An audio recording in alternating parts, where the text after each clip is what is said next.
it's Jo. Welcome back to Trauma Talk. I am Jo, obviously, and this is Sophie down here. Today I want to talk about a subject that's a little bit difficult to think about, deal with, and not a lot of people address, and that is the positive aspects of an abusive relationship. And please let me clarify before we go any further. Most of the time when sexual assault happens, it is between people who know each other. Domestic violence, it's someone you know. Other forms of trauma often involve other people of varying natures, but I'm going to talk specifically about domestic violence, sexual assault, and sexual abuse in this video. In those relationships, generally speaking, the only interaction you have with someone is not all bad. It's not like every single experience you've ever had with them was a negative one. Now, that's not the case for everyone. Sometimes it is, that every single memory, every single experience was a horrible one. But most of the time you have these positive memories. You know, if we're talking about a parent who abused you, you have memories of them bringing you to the beach where nothing bad happened. Or if you were, an abusive marriage, you got married to them for a reason. They obviously made you feel something. They make you feel loved in moments. They apologize when these awful, inexcusable things happen, and we want to believe them. We forgive them. We want to move past it and believe that they'll change. And, there are often gifts and believable apologies. And so there are these good memories that are mixed in with all of this incredibly screwed up stuff. And that can be one of the most difficult things to reconcile. At least I know it was for me. I remember one moment in particular. It was about 3 weeks after I had been raped the last time, and after I had really realized everything that was so messed up and abusive about that relationship and left, that I was driving in my car to work. And I remember sobbing because I was in so much emotional, mental pain, and the only person I wanted to talk to about it was this guy who had hurt me. This guy who I'd been in a relationship with for 11 months. And yeah, it was a screwed up, messed up, hurtful relationship. But it was a relationship. And he still did listen to me in moments. He still did make me feel heard and loved. And he was the only person I wanted to talk to. And how messed up does that sound? It made me feel so twisted and broken and weird and but it was honestly what I was feeling. So what do we do with that? I know that I'm not the only person who feels that way. A lot of people do. We have these mixed positive memories along with all of the horribly negative ones. And we can't just discard the fact that there were good memories along with all of the horrible ones. One of the answers, at least I think, is that it is so important to grieve that loss, because we're not just talking about healing from trauma. We're not just talking about, dealing with the rage and the anger and the sadness and the hurt and all of that come from, being physically assaulted and physically violated. But you also lose a close relationship, and that needs to be grieved as well.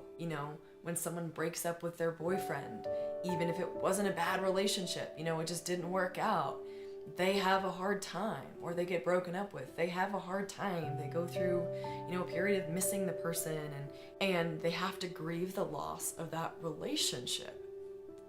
And I think that is a really important piece when it comes to healing from sexual assault, abuse, and domestic violence in relationships where we knew these people. Because as much as the things they did were monstrous and inexcusable, they were still people who we had relationships with. And for our own sake, for our own minds, I believe that we need to be able to say goodbye to the relationship that we had with them. And part of what that looked like for me was as simple as being really freaking sad and grieving the loss of a person in my life who was there to listen. And thinking about all of these times where I did feel heard and supported and loved, and grieving and hurting and, weeping over the fact that that was not reality. And instead of only feeling hatred and only feeling, these vindictive, angry emotions towards him and what had happened, and towards myself, and all this guilt and shame. Also allowing myself just to feel sad, just sad for the loss of that relationship and for what it should have been and what it wasn't.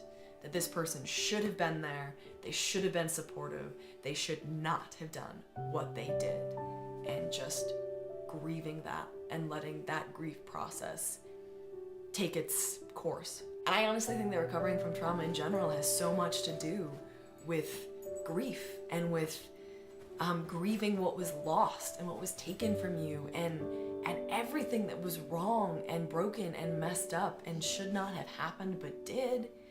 And we have to feel that. We have to feel that before we can move through it.